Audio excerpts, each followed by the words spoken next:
35 வருஷமா மக்கள் மனசுல கதை, திரைக்கதை, வசனம், இயக்கம், நடிப்பு அப்படின்னு கலக்கிட்டு இருக்கக்கூடிய ஒரு மாமனிதன். Let's welcome Parthiban sir. எல்லாருக்கும் வணக்கம். இங்கே இந்த பட்டாசெல்லாம் வேஸ்ட்டு. உங்களுடைய கைத்தட்டலுக்கு முன்னாடி இங்கே கொளுத்துற பட்டாசெல்லாம் வேஸ்ட்டு. இட்லி கடை எனக்கு ஒரு தனி அனுபவம், ஒரு சந்தோஷமான அனுபவம். இந்த ட்ரைலர் பார்த்தீங்கல்ல, அதில் ஹீரோயின் வந்து தனுஷை ஒரு முத்தை கொடுக்குறாங்கல்ல, பார்த்து அது எவ்வளோ சந்தோஷமாக, அது குட்டியாக இருக்கும். அந்த முத்தம் வந்து ரொம்ப குட்டியாக இருக்கும், ஆனால் அது ரொம்ப சந்தோஷமாக இருக்கும். அந்த மாதிரி இந்த படத்துக்குள்ளே அந்த முத்தம் மாதிரி நான் ரொம்ப சின்னதாக இருந்தால் கூட எனக்கு ரொம்ப சந்தோஷம். தனுஷ் சார் மேலே வரும்போதே சொன்னார், கொஞ்சம் பார்த்து பேசுங்க சார், கொஞ்சம் நம்மளை மாட்டி விட்றாதீங்க, கொஞ்சம் நம்மளை மாட்டி விட்றாதீங்க அப்படின்னாரு. எனக்கு தெரிஞ்சு இந்த ரொமான்ஸ் இருக்கு இல்லையா, அந்த ரொமான்ஸ் தான் பெரிய ஹீரோயிசம். மக்கள் திலகம் எம்ஜிஆரை பார்த்தோம்னா, அவர் என்னதான் ஆக்ஷன், மக்களுக்கு நல்லது என்ன சொன்னால் கூட அவருடைய ரொமான்ஸ் வந்து ரொம்ப பிரமாதமான ஒரு விஷயமா இருக்கும். அந்த மாதிரி தனுஷ்கிட்ட நான் ரொம்ப ரசிக்கிறது அவருடைய மறைமுகமான, வெளியில் சொல்ல முடியாத அந்த சந்தோஷமான ரொமான்ஸ். அதை நான் உண்மையிலே ரொம்ப ரசிக்கிறேன், அதை நான் சொல்லணும்னு ஆசைப்பட்றேன், அவ்வளோதான். மற்றபடி நீங்கள் அந்த ப்ரொமோவில் பார்த்துருப்பீங்க, நான் அவரை பற்றி சொன்னது. நான் நிறைய டைரக்டர்ஸ்ட்டை ஒர்க் பண்ணியிருக்கேன். இந்த 35 வருஷத்தில் நிறைய டைரக்டர்ஸ்ட்டை ஒர்க் பண்ணியிருக்கேன். அதில் ஒரு 4-5 பேரை மட்டும்தான் நான் டைரக்டர்னு அக்செப்ட் பண்ணிக்குவேன். மீதி எல்லாருமே ரைட்டர்ஸாக இருப்பாங்க. அந்த கதையை இந்த நாயகர்கள் மூலமாக அந்த கேமரா வழியாக எப்படி கொண்டு வரதுங்கிற மாதிரியான ஒரு டைரக்டர்ஸாக இருப்பாங்க. ஆனால் சில டைரக்டர்ஸ் மட்டும்தான் இந்த நடிகர்கள்ட்ட இப்படிப்பட்ட ஒரு நடிப்பை கொண்டு வரணும். அந்த மாதிரி என்னுடைய 1000ல் ஒருவன் மிஸ்டர் செல்வராகவனுடைய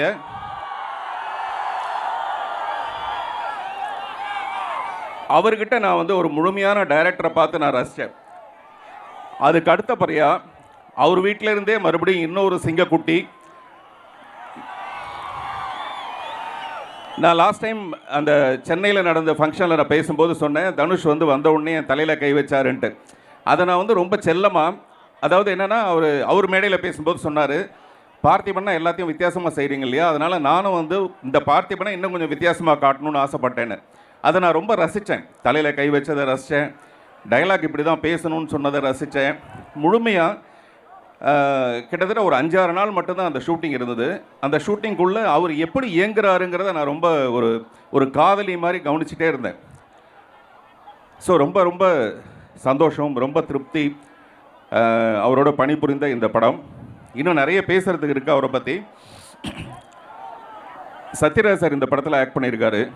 நடிகர்கள் வந்து வாழ்க்கையில் கொஞ்ச நாளைக்கு மட்டும்தான் உச்சத்தில் இருக்காங்க. அதுக்கப்புறம் ஒரு ஸ்டேஜுக்கு அப்புறமேல அவங்களுடைய நிலை மாறிடுது. இன்றைக்கி ஃப்ளைட்டில் நான் அவரோட வரும்போது சொன்னேன், ஒரு மிகப்பெரிய ஸ்டார் ரஜினி சாரை விட அவர் தான் பெரிய ஒரு ஸ்டைல், அந்த மாதிரி இருந்த ஒரு மனிதர். நான் நடித்த ஒரு படத்தில் ஒரு கேரக்டர் ஆர்டிஸ்ட்டாக வரும்போது எனக்கு கேரவன் கொடுத்துருந்தாங்க. அவரை கேரவன் இல்லாமல் ஒரு சேர் போட்டு உட்கார வச்சுருந்தாங்க. நான் அவரை பார்த்துட்டு பதறி போய், சார் நீங்கள் வாங்க சார், என்னுடைய கேரவனை வந்து உட்காருங்கன்னு சொல்லிவிட்டு அவரை உட்கார வச்சேன். இந்த விஷயத்தை சத்யராஜ் சார்கிட்ட சொல்லும்போது சத்யராஜ் சார் சொன்னார், அப்படி ஒரு நிலைமை வந்ததுன்னா சினிமாவே வேணாம் போங்கடான்னு போயிடுவேன் நான் அப்படின்னாரு. ஆனால் நான் சத்யராஜ் சார்கிட்ட உங்கள் எல்லோரும் முன்னாடி சொல்லிக்கிறேன், அவருடைய வாழ்நாளுடைய கடைசி நாள் வரைக்கும் அவர் பெரிய ஸ்டாராக மட்டுமே இருப்பாரே தவிர அவருக்கு அடுத்த நிலைன்னு ஒரு நிலை வரத்துக்கான வாய்ப்பே கிடையாது. கோயம்புத்தூர்காரவங்களாம் சேர்ந்து இருந்துட்டா கை தட்டலாங்களே, அவரும் கோயம்புத்தூர் தானே. நான் வந்து சத்யராஜ் சாரை வந்து அவசரக்காரின்னு ஒரு படத்தில் நான் ஜூனியர் ஆர்டிஸ்ட்டு, பட் அவர் வில்லன். அப்போ எப்படி இருந்தாரோ அதே மாதிரி தான் இப்போ என்கிட்ட பழகுறாரு. அதாவது இப்போ என்கிட்ட பழகிறது பெரிய விஷயம் இல்லை, அப்போவே என்கிட்ட இப்போ இருக்கிற மாதிரி அப்போ பழகினார். அப்படின்னா அப்படி ஒரு நட்புக்கு மரியாதை கொடுக்குற ஒரு நல்ல மனிதர் அவர் இந்த படத்தில் நடிச்சிருக்காரு. அவரோட சேர்ந்து நான் நடிச்சிருக்கேன்.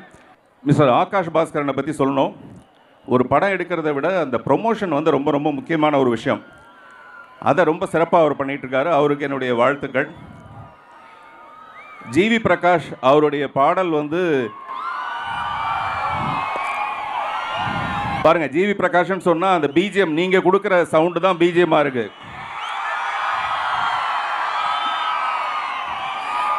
அவருடைய பிஜிஎம் பிரமாதமாக இருக்கும்னு சொல்லணும்னு பார்த்தா அவருக்கு பெயருக்கு பின்னாடி நீங்கள் கொடுக்குற பிஜிஎம் ரொம்ப நல்லா இருக்கு.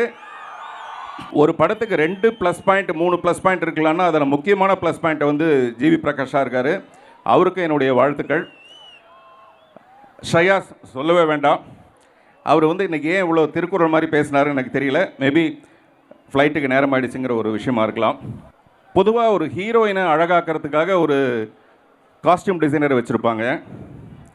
ஆனால் ஒரு ஹீரோயின் மாதிரி அழகாக இருக்கிற ஒரு காஸ்டியூம் டிசைனரை வச்சுருக்கிறது இந்தியாவிலே இந்த கம்பெனியில் மட்டும்தான். காவியா, கிரண் கௌஷிக், பிரசன்னா, இப்படி ஒவ்வொருத்தர் பேராக சொல்லிகிட்டே போகலாம். ஜாக்கி, குறிப்பாக அசிஸ்டன்ட் டைரக்டர்ஸ் எல்லாருமே இந்த படத்தில் மிக சிறப்பாக ஒர்க் பண்ணியிருக்காங்க. நான் ஏதாவது பெயர்களை விட்டு போயிருக்கலாம், கொஞ்ச நேரம் ஞாபகப்படுத்தி நான் சொல்கிறேன். எனக்கு ஏதோ கேள்விகள் வச்சுருக்கீங்களா? வந்தோடனே அப்படியே மடமடன்னு நீங்களே வந்து பேசிட்டீங்க. நாங்க கேட்கணும்னு கூட நீங்களே வந்து கேட்டீங்க. 2-3 கேள்விலாம் கூட நீங்களே ஆன்சர் பேப்பர் அவுட் பண்ணிட்டீங்க. அப்புறம் क्वेश्चन பேப்பர் வீணா போயிடுச்சு. ஆனா ஒரு விஷயம் இருக்கு, நீங்க எந்த ஒரு விஷயம் பேசினாலுமே அவ்வளோ அழகா ஹைக்கூ கவிதையை வந்து ரிப்ளை பண்ணுவீங்க. அது எல்லாருமே ரசிப்பாங்க, நானும் ரொம்ப ரொம்ப ரசிப்பேன். ஸோ இந்த ஒரு மேடையில் கோவை மக்களுக்காக நாங்கள் ஒரு சில விஷயங்கள் சொல்கிறோம். அது உங்களோட ஸ்டைலில் உங்களோட ஹைக்கூ கவிதையா நீங்கள் வந்து ஹைக்கூ கவிதைனாலே அது பார்த்திபன் சார் தான் அப்படின்னு எங்கள் எல்லாருக்குமே தெரியும் சார். அதனால வந்து ஒரு டாபிக் சொல்லுங்க சார். அதில் ஒரு சின்னதாக முதல்ல வந்து ஃப்ரெண்ட்ஷிப், ரெண்டாவது ஃப்ரெண்ட்ஷிப், அடுத்தது கேளுங்க சார். ஃபர்ஸ்ட் அப்போ நான் கேட்குறேன் சார். காதல் சார் தெரியுதா? இப்போ நான் எதுக்காக ஃப்ரெண்ட்ஷிப் அவாய்ட் பண்ணேன்னு தெரியுதா? காதலுக்கு அப்புறம் தான் சார் ஃப்ரெண்ட்ஷிப். காதலுக்கு அப்புறம் தான் ஃப்ரெண்ட்ஷிப். ஏன்னா பிரேக்கப் பண்ணணும் இங்கே தான் வரணும்.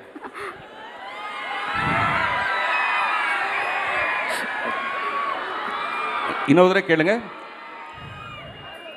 சார். காதல் சார்.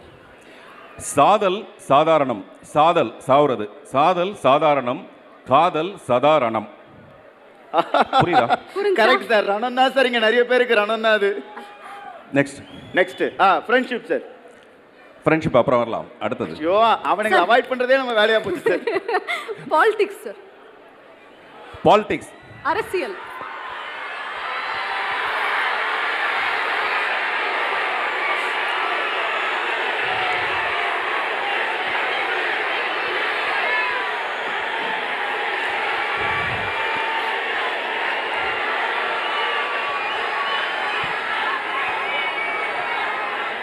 பாத்தீங்களா சார், பாலிடிக்ஸ்ல பெரிய எதிர்பார்ப்பு இருக்கு சார்.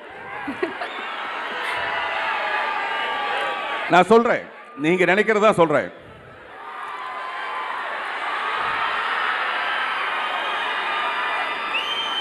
விஜயம் யார் வேணாலும் செய்யலாம்.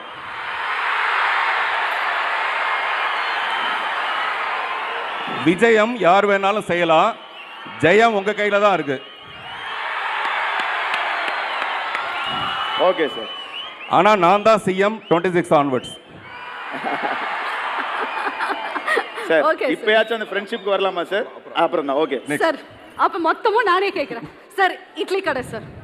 இட்லி கடை. ஆமா. இட்லி கடை.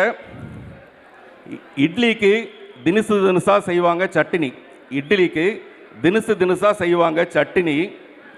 இட்லி கடைக்கு தனுசு தனுசு தனுசு மட்டுமே இனி. ஓகே. இப்போ சார் கோவை சார்.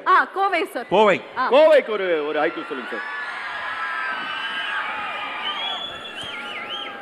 ஆடவருக்கு பிடித்தது பாவை, ஆடவருக்கு பிடித்தது பாவை, அனைவருக்கும் பிடித்தது கோவை. ஆடா ஆடா ஆடா ஆடா, அருமை அருமை. இப்போ நம்மளோட தனுஷ் சார்.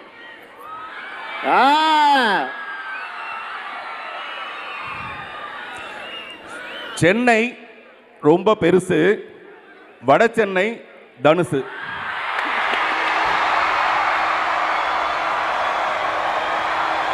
சார் ஃப்ரெண்ட்ஷிப் இல்ல சார், என் ஃப்ரெண்டு மாதிரியே கடைசி வரைக்கும் அதை அவாய்ட் பண்றீங்கன்னு நினைச்சேன் சார். ஃப்ரெண்ட்ஷிப் இப்போ தனுஷ் சார் மேலே வச்சிருக்காங்க இல்லையா இந்த ரசிகர்கள், அதுதான் ஃப்ரெண்ட்ஷிப். இது டைட்டானிக் மாதிரி கவிழாத ஒரு ஷிப் இது. ஆஹா, வேற ஏதாவது கேட்கணுமா? Super sir. Thank you sir. Thank you so much sir.